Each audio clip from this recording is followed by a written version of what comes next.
Adame,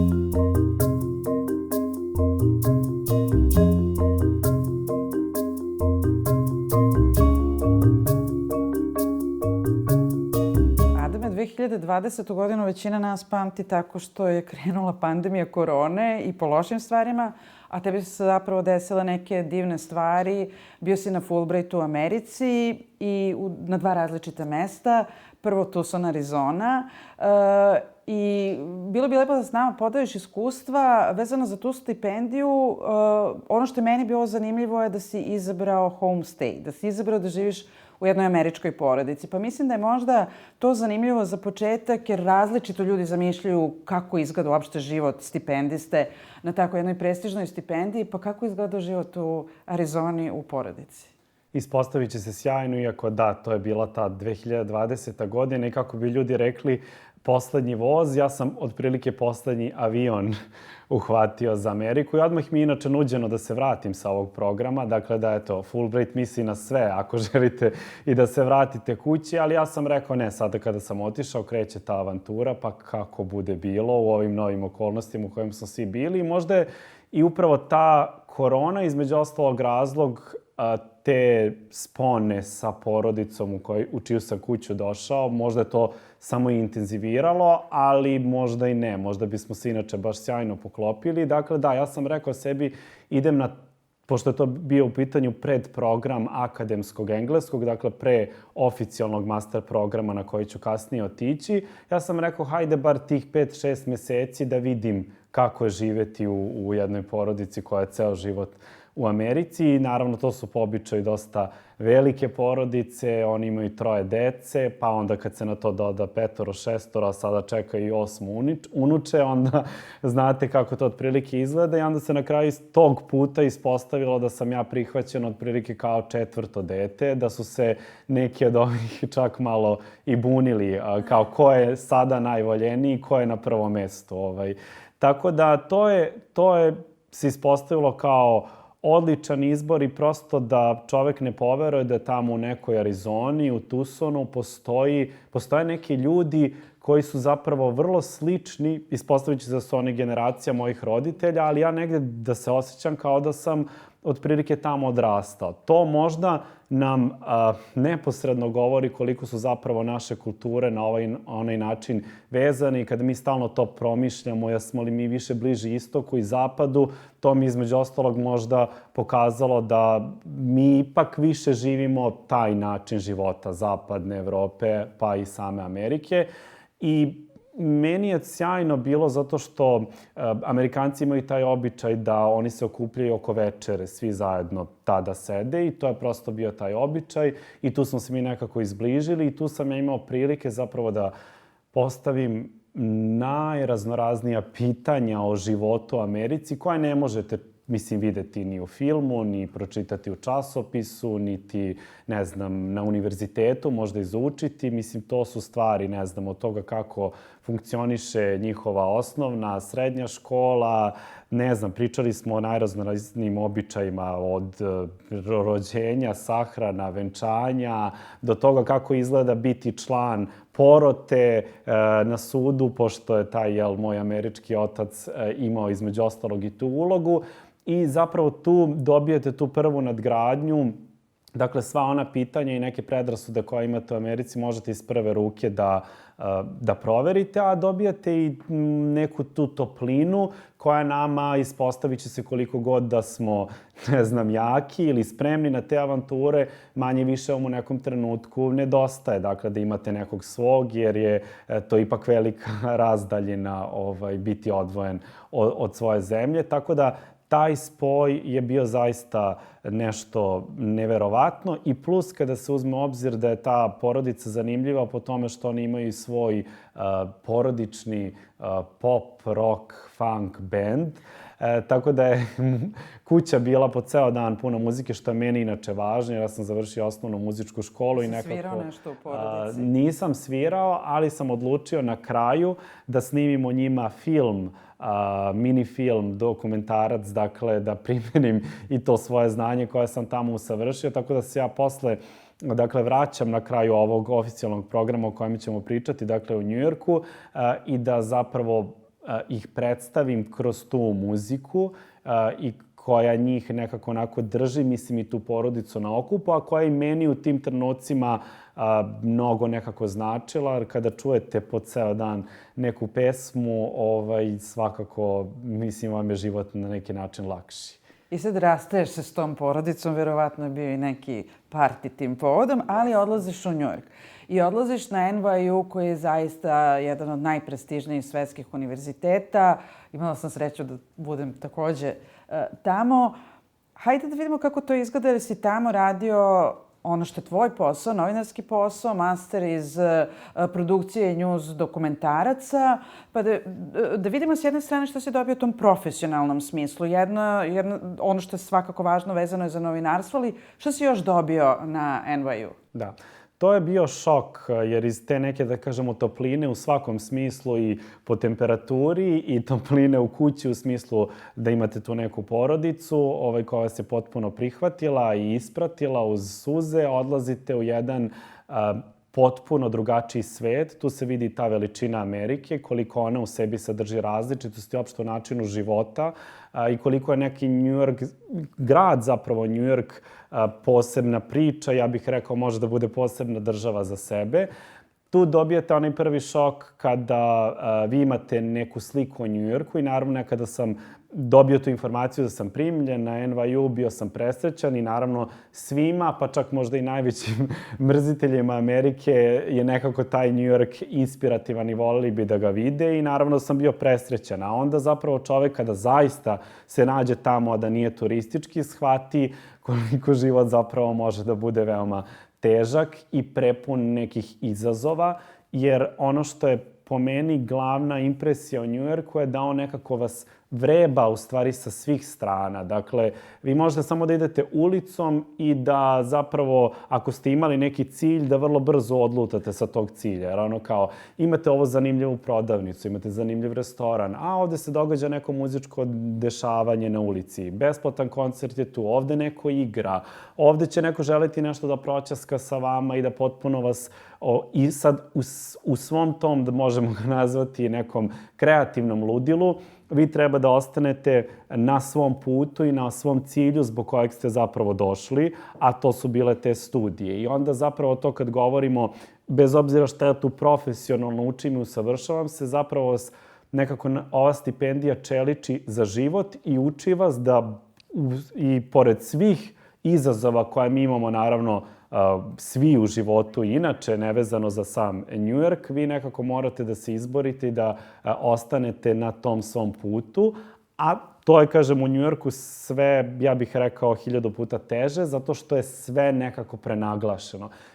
Svega ima mnogo i vi želite mnogo toga i da vidite i da odete u muzej i da se družite s ovim i da pričate i da živite taj neki film, ali zapravo morate da vodite i, mislim, regularan život i da idete na predavanja i da učite i, ne znam, da trenirate. Njihovi programi su veoma intenzivni i to, mislim, da sad ne važi samo za New York. Američki univerziteti su drugačiji nego evropski. To svako ko se uputi u to bi trebalo da zna. I zato je meni ovaj predprogram u Arizoni pomogao da zapravo malo budem svestan u šta idem. Jer koliko god da se za neka usavršavanja opredeljuju ljudi koji u suštini to vole i kojima nije, kako da kažem,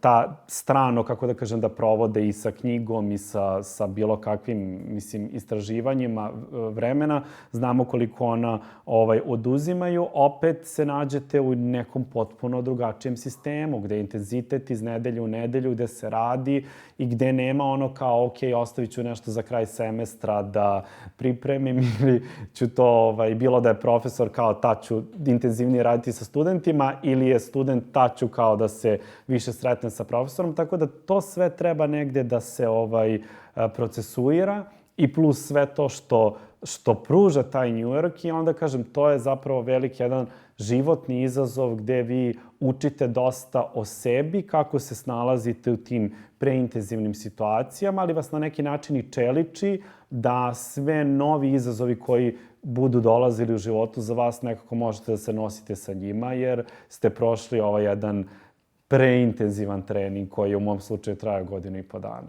Sad ti si pre odlaska na stipendiju, odlaska u Ameriku, snimio dokumentarac Mega diplomac o studijama Nebojša Stefanović. I sad kako to izgleda, mada si delimično već i odgovorio na to, ta jedna slika privatnog univerziteta u Srbiji, šta je sve moguće, i onda odeš tamo na NYU i dobiješ neka znanja. Uopšte ta dva sveta, kako ti je to izgledalo baš zbog dokumentarca koji si radi? Da, eto kako život nekako sve namesti, nekako kako kod nas postoji ta neka verzija prema privatnim univerzitetima, što smatram da je pogrešno, ali nije neosnovano. Ali je pitanje kako će se onda uopšte ta sfera kod nas ikada razvijati, kako ćemo te predrasude razbijati. Onda odete u sredinu gde su zapravo privatni univerziteti apsolutno na ceni. Pa onda ja imam malo problem sa tim, iako sam naravno želeo da budem primljen na ovaj univerzitet, ali to je privatni univerzitet, kao šta će ljudi sad misliti u Srbiji, kao otišao je tamo i završio studije na neki način koji nije tipičan. Mada mislim i tamo je bilo skandala sa Trumpovim univerzitetom, slični kao ovde sa Megatrendom. Dajde da ne idealizujemo, naravno i tamo postoje neki problemi i onda shvatite da je zapravo da postoje, na primjer, i tamo ljudi koji se protive pak tom sistemu i kao kažu mi bismo voleli da je kod vas, da je obrazovanje besplatno, da su univerziteti besplatni, onda uđete u tu neku raspravu, ali čekajte, ja mislim da, pošto se kod vas sve to plaća, i nekako znate šta zahtevate za tu uslugu, znate šta dobijate. Onaj ko vam pruža prosto mora nekako da drži neki nivo. Univerziteti se bore za najbolje studente, moraju da budu kompetitivni, moraju da ulažu istraživanja da bi se na neki način rangirali i zapravo to je taj susret nekako dva sistema opšte života i pristupa stvarima. Dogodilo se dakle i to da ja ne shvatam u tom trenutku šta sam ja zapravo dobio, jer sam ceo život imao besplatno obrazovanje. Ne mislim da ono je bilo nezasluženo. Mislim i ovde morate da osvojite, kako da kažem, da imate neka priznanja da biste dobili besplatne osnovne, master pa i doktorske studije. Ali ja kao mislim, to sam, a onda vidim kako drugi ljudi, mislim Amerikanci odande, kao ti si to dobio besplatno. I ja sam kao u šoku, onda tek shvatate tamo šta to znači, jer ne znam, jedan semestar samo školarina košta $45.000. I mislim, potpuno mi je jasno o čemu se radi, plus gde je smešta i ostale stvari i tako dalje. Ali jednostavno, postoji razlog zašto to košta, jer taj univerzitet pruža studentima, osim opet tog znanja i profesionalnog momenta, to su mreže i, kako da kažem, prostori koji žive i onda kada se završi školovanje.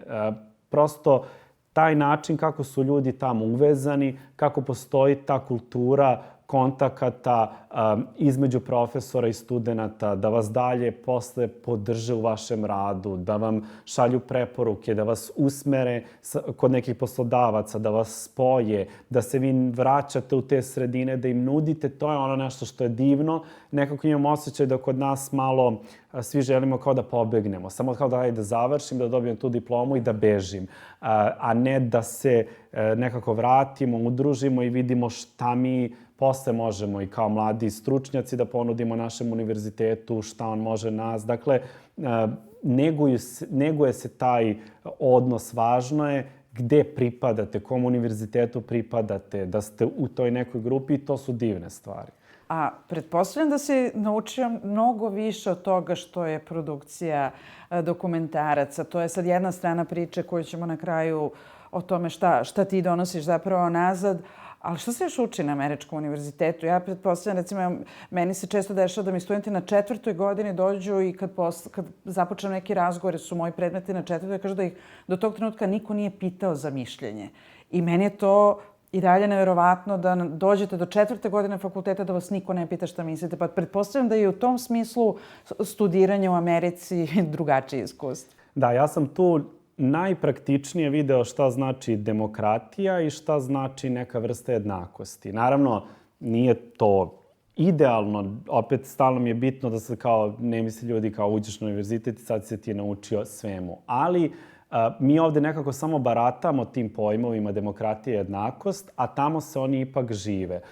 I kada se, dakle, nađete u učionici, naravno da je jasno da svi studenti nisu jednaki. Ne mislim tu na status, mislim prvenstveno na znanje. I da je neko kreativniji, da je neko bolji i to će se u tamo pokazati, mislim, na kraju ocenama.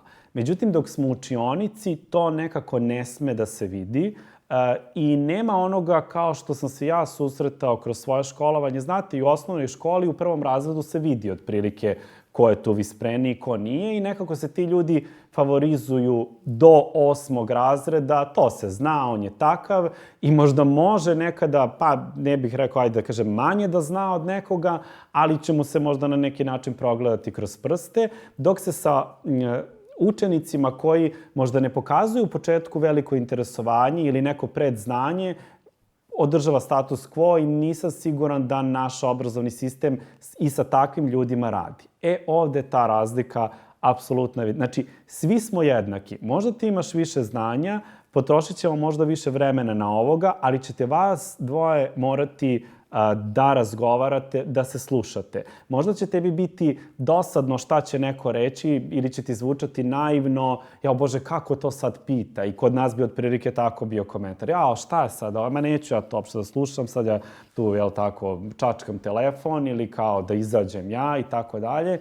To ovde nije slučaj. Znači, moramo da razgovaramo, moramo da se razumemo, da jedni drugima komentarišemo rad i to je isto. Naprimjer, ako radimo neki studentski rad, svi ga u učionici komentarišu.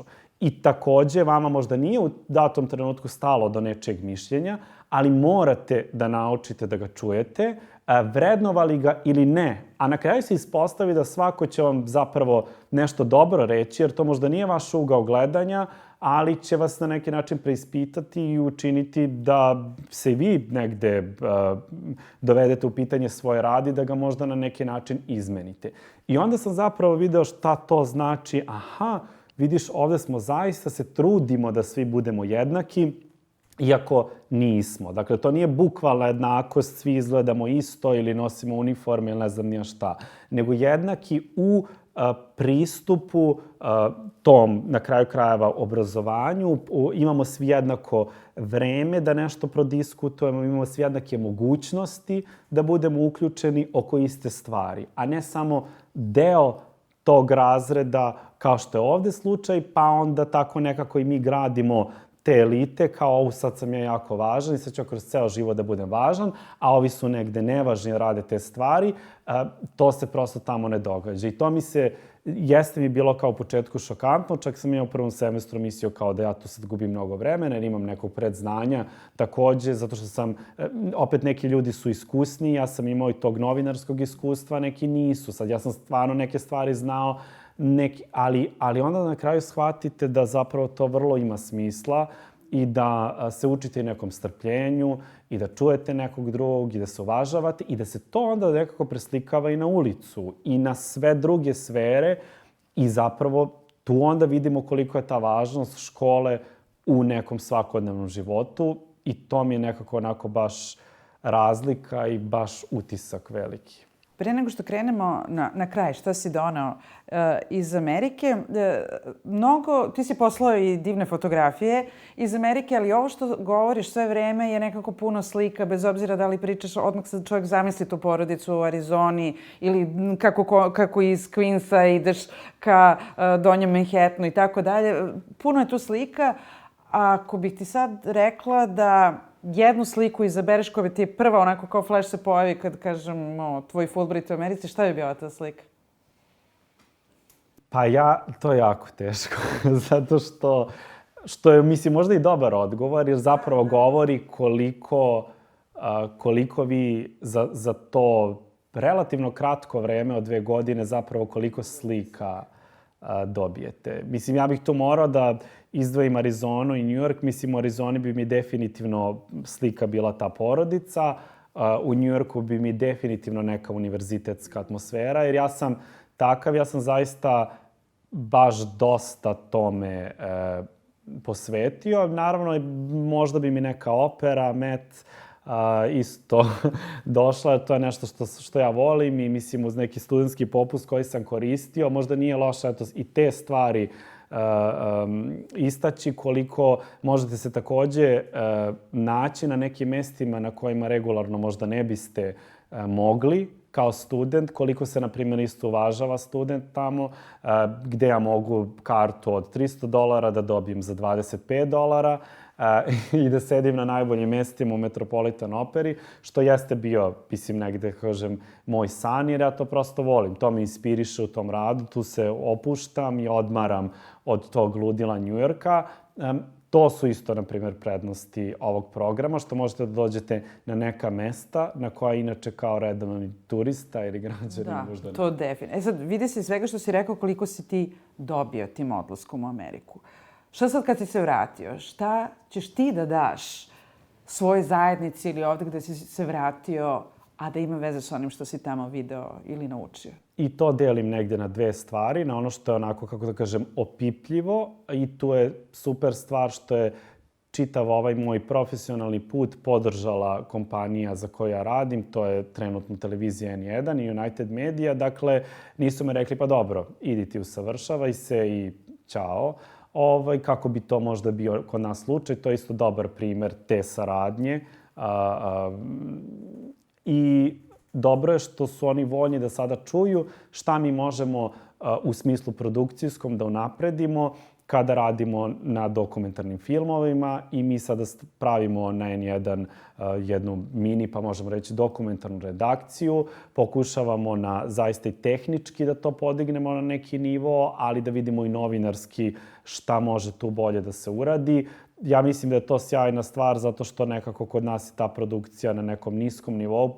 Govorim o medijima i dokumentarnim filmovima. Nezavisne produkcije tu i tamo postoje, ali sem Radio televizije Srbije, koja ima ozbiljnu dokumentarnu redakciju, mislim da je zaista važna stvar da ovako je neki, da kažem, privatni sektor koji manje više na kraju uvek gleda profit, je voljan da uloži i da stvori nekako i nešto što nije, mislim, sušta komercijala. Tako da to intenzivno evo radimo svih ovih meseci od kad sam se vratio na uspostavljanju toga. A druga stvar je ono što ja kao novinar i kao, mislim, svaki čovek koji radi u toj javnoj sferi, a koji ide na ovakve programe, može da donese. Mislim da sam se ovdje u jednom trenutku zasitio 5 godina radeći kao reporter i gledajući sve šta nam se događa. I onda nekako živite u tom bablu gde prosto ne možete da izađete na njega i počnete na sve stvari da gledate nekako crno i da mislite da je najgore na svetu ovde u Srbiji, da nema nikakve nade i da se ništa ne može promeniti. Onda odete isto tako na jedan program pa uspete da svoju državu sagledate iz nekog drugog ugla sa distance. Da vidite koje stvari jesu loše, mogu biti bolje, ali da možda nešto ima što je dobro, što možemo nekako negovati ili pokušati da usavršimo. I meni mislim da će to pomoći da upravo smanji možda i taj neki nivo, iako ja ne mislim da sam nikada bio nešto preostrašćen, ali opet to, da pokušam da razumem tu neku drugu stranu i njihov ugao gledanja na iste stvari i da se trudim da negujem da to razgovaramo, a ne da se još više nekako delimo oko suštinskih istih stvari na kojima moramo raditi zajedno. I kroz svoj novinarski pristup, neki balansirani, i kroz čitav svoj javni rad, i nadam se sad trebalo bi da počnem da radim i na Fakultetu političkih nauka kao asistent, takođe sa tim mladim ljudima da se učimo tome. A to jesam, o tome smo pričali, tamo naučili. Mislim, kada ljudi različiti iz svih delova sveta žive u tom Njujorku, sa različitim tim background kulturama moraš da naučiš da možda mi se nešto ne sviđa kako će raditi, ne znam, Kinez, Meksikanac, Amerikanac, ali mi moramo da naučimo da živimo zajedno i da nađemo šta je negde naš najbolji interes. Tako da eto taj neki drugačiji pristup stvarima, manje negativnosti, opet mislim da može da se prenese iz te Amerike ovde. Hvala puno i nadam se da ćeš to deliti s nama u udruženju Fulbright i prijatelji. Ja bih voleo da se nešto izrodi iz ovoga i da što više nekih dobrih stvari zajedno kreiramo. Hvala.